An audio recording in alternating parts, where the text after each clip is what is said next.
We usually do not get this much NFL news this late into May, but this week the NFL Competition Committee and the owners they met to discuss some rule changes. One of them that was approved very quickly and unanimous among all owners was the fact that the NFL did approve for its players to participate in flag football in the 2028 Olympics. We have everybody trying to make up their dream flag football squad. Quite frankly, to be honest, I don't really care. I'll be watching it, all like I do watch the NBA Olympics, because I think it's gonna be fun to watch American NFL players smash whoever the hell, Australia, France, Spain, wherever. I think obviously Australia and rugby would be the only thing at least somewhat competent to football, but NFL players are faster, they're better. We're gonna wipe the floor of the other countries in the 2028 Olympics in Los Angeles. So I'm excited to see it. Obviously, that rule passed unanimously. Another rule that was withdrawn was the Detroit Lions proposal of having the playoff seeding be 1 through 7. It doesn't matter if you win your division, you're not guaranteed a home playoff game. And, some people say, oh, it should be based off record. It's not fair that, for example, the 14-3 Minnesota Vikings, because they were in second place last year in the NFC North, had to go on the road and play Matthew Stafford and the Los Angeles Rams. And I completely disagree with that sentiment. I don't want the NFL turning into the NBA, where the NBA has divisions, but divisions doesn't matter. It's really only used for scheduling purposes. And even though the NFL has better rivalries and the divisional integrity and that stuff, and winning your division would at least guarantee you a playoff spot to try to, still incentivize division play. To me, it would feel unfair. I think the fact that you winning your division guarantees you a home playoff game at top four seed. I do like that format. I think it makes divisions really matter. And listen, some years divisions are going to be up, some years divisions are going to be down. Look at the NFC East. 2020, the Commanders slash Redskins won it with 6 wins. And then in 2022, the Eagles, Giants, and Cowboys all made the postseason. I mean, you look at the NFC South. A couple years ago, the Tampa Bay Buccaneers got in with, I believe, an 8-9 or 9-8 record, which over 500 should not be overlooked. Even last year, right, the Chargers had a better record than the Texans. It would have completely changed the playoff format where Green Bay would have went to Washington, and I believe Minnesota would have hosted Tampa Bay, and the Rams would have went to Philly. So it would have completely changed the NFC side of the bracket. But again, I'm an old school list in this regard. I think that division integrity in the NFL is super important. And I heard this being addressed. The fact that, oh my God, that Lions Vikings game week 18 last year, that it quote unquote had too much on the line, and that it's not fair that the Vikings are 14-3, but yet they're a 5 seed. Actually, it is fair because they did not win their division. And I'm sorry, it's game whatever 272 on the NFL calendar, and there is no such thing as there's too much on the line. Like, no. The Vikings were clearly exposed, in my opinion, in the final two games. They could not win at Detroit or win at Los Angeles. And so that 14-win team, in my opinion, was not as legitimate as maybe the Lions, who did earn a first round bye. Like, first round byes were on the line. Number one seed was on the line. The division was on the line. And the fact that you were either going to go and be the number one seed and have home field advantage theoretically throughout the NFC playoffs, or that you were going to have to go on the road and take on a red hot Rams team. I loved every second of it, and to me, it's what makes the NFL compelling: is the divisional rivalries, the schedule format, the playoff seeding. And by the way, it could happen again this year, in my opinion, where the Lions, or Green Bay, or Chicago, or even the Rams, or San Francisco, or Washington, one of those other teams in the wild card spot, even Philadelphia, Washington ends up winning the division, could have a better record as a 5 or a 6 seed than the NFC South winner. But it doesn't deteriorate Tampa Bay or Atlanta, who I think are the front runners, and you guys heard of my early NFL predictions. I think it is Tampa Bay. um, it doesn't deter them. So, I look at it from the NBA. I think if the NBA really cared about its divisions, they would do the top three seeds are by division, and then you schedule wild cards by record.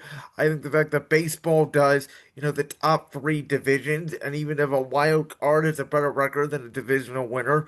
Now, there's only two buys like the NFL. There's only one buy, so that buy matters a lot more. But nobody in baseball is upset about the fact that, let's say, the Orioles have a better record than the Astros, for example, because the Astros are in the AL West and the Orioles are in second place in the AL East. By the New York Yankees, for example, the Astros would get a home field advantage and the Orioles would not.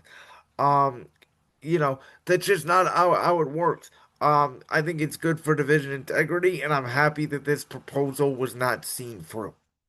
Let's talk about my play from my favorite team, the Philadelphia Eagles, the brotherly shove. Because I have said that I thought this play was going to get banned. I did not think it should get banned. I am happy that 10 NFL owners decided not to ban this play.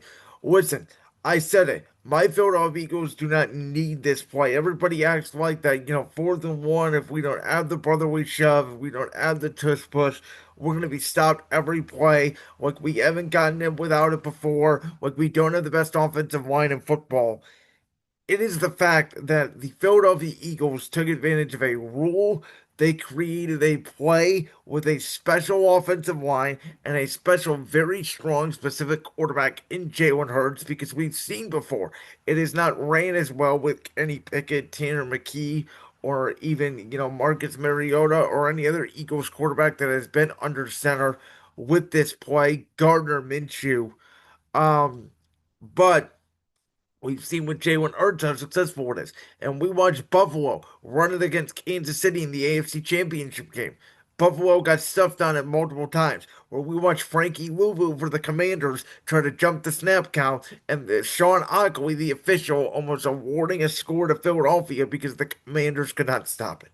Now, I do think that next year this is going to be outlawed. So, as an Eagles fan, I can enjoy it for one more year. I think the NFL is going to make up some rule in the competition playbook that you can't pull somebody, and they're not going to outright ban the play. But I think the wording is going to be if you push somebody from behind, the play is going to automatically be stopped, which is going to hurt the big gains for running backs when they're in a pile and offensive linemen are pushing them forward, which is the other problem with this rule because if you can do it in the open field, why can't you do it on a short yardage situation?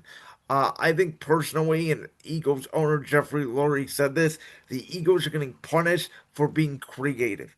And again, they have different variations off it. They have the run to the outside off it. They have the pass off it. They ran it in the playoff game. So they are using this to a strategic advantage.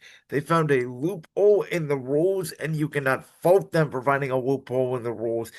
And other NFL teams have tried to run it. And here's the thing outside of the Giants, who had no idea how to run it, and somehow got two offensive linemen hurt on the play because they both fell down. There is no statistical evidence that people are getting hurt on this play. Actually, if you remember, Patrick Mahomes hurt his knee on a regular QB sneak way back in his first year starting in Kansas City, and the Chiefs have not ran a quarterback sneak since. And that's sort of the data that Jason Kelsey, who I know spoke to the owners and things like that, have pointed to. That again, there is no data that says this play is dangerous.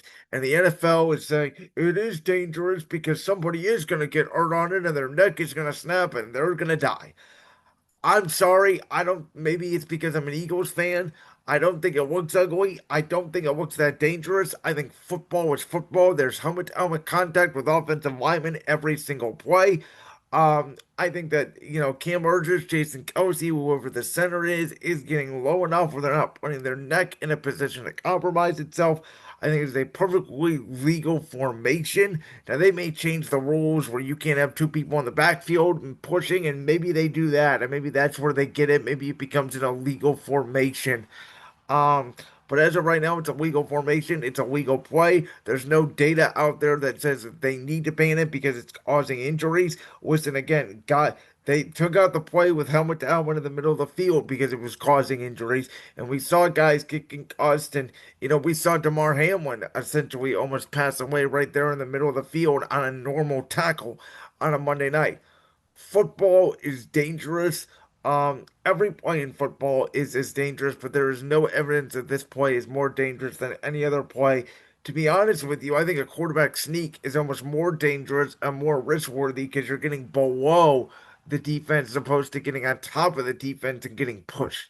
So, that's my thoughts on all the current NFL rule changes. I am glad that they did not make any significant ones coming into this season. Outside of the kickoff being at the 35-yard line, we'll see how that works out. I wanted them to push the kicker back instead of moving the touchback up 5 yards, but we'll see if we get more kickoff returns this year in the future. But I am happy that the playoff seeding is here to stay, and so is the most unstoppable play in football that only the Philadelphia Eagles can run at about a 92% clip, the brotherly shove. Like that clip from the Brand Sports Podcast?